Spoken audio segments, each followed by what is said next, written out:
Darkchild has really made the strongest impact on my career as a professional artist. It was him who discovered me through a buddy of mine by the name of Mezzo. They kind of stumbled upon each other in the mall, and Mezzo played him my song, and before he could leave, he came back looking for Mezzo and saying, "Hey, I got to find this guy." And eventually I drove up to Rodney's Florida home and got to sing for him, and we've been rocking together ever since then. And I make it very clear that when you can start your career out as a new artist with someone like Rodney Jerkins, not just from a production standpoint of view, but even from a mentorship standpoint of view, from being on his label, is such a huge blessing. And there's a lot of steps.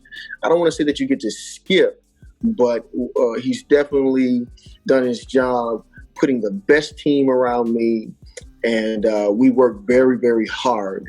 So, when I read or look at different interviews that says, Jac Ross, the Rodney Jerkins protege, that makes me proud. It really does. And the reason why is because I can kind of reflect and see, man, like I've come a long way, and I have the respect of someone who has made a major footprint in music history. So that's just all a blessing, and I'm just grateful for that.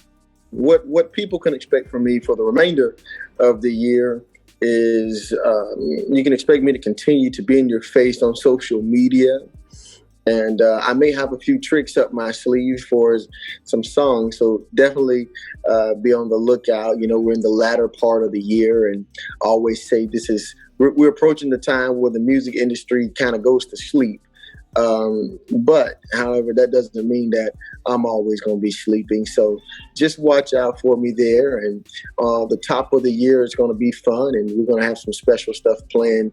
And hopefully all this pandemic and everything will cool down, and we can return back to the stage a little bit.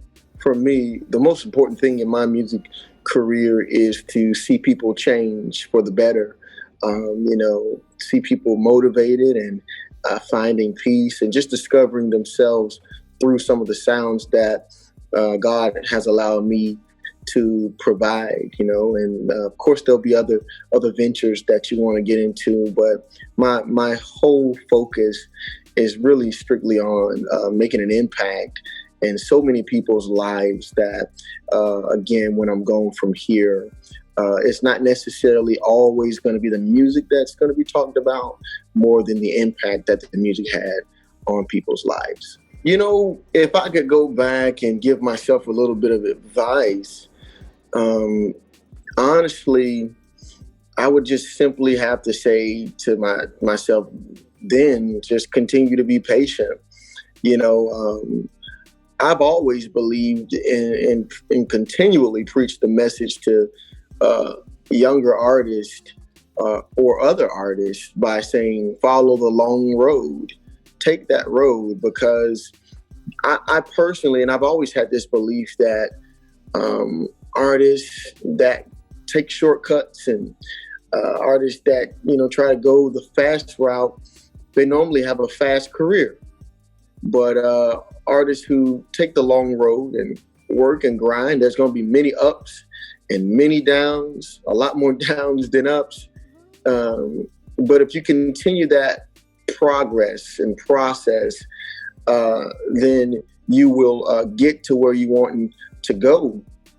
And one of the quotes that really stood out to me on my journey was this, and I believe Denzel Washington said this. He said, "Don't mistake movement as progress." I would see so many other artists moving and looking like they're having so much going on, and it took me years to just feel like I was doing anything. But over the long haul, when I look back, it's me now who has surpassed some of those local artists who were in my area, where I'm looking around, because, you know, when you take shortcuts, it just doesn't always end in the best results. So just follow the long road, and don't ever be afraid to put in the work. That's the best advice that I could give myself and up and coming artists as well.